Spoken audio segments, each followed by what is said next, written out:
Suyun öyküsü. Yeni konumuz neymiş? Suyun öyküsü. Bu bir şiir, tamam mı? Yazıyorum şiiri.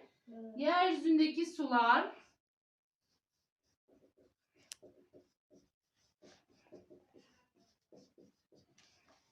ısınıp buharlaşır.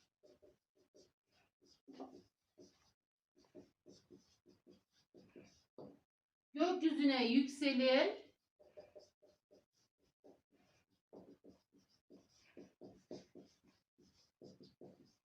Soğuyup yoğunlaşır.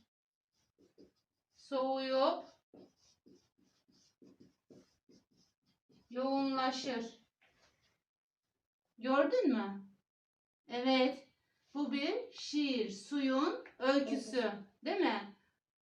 Tamam.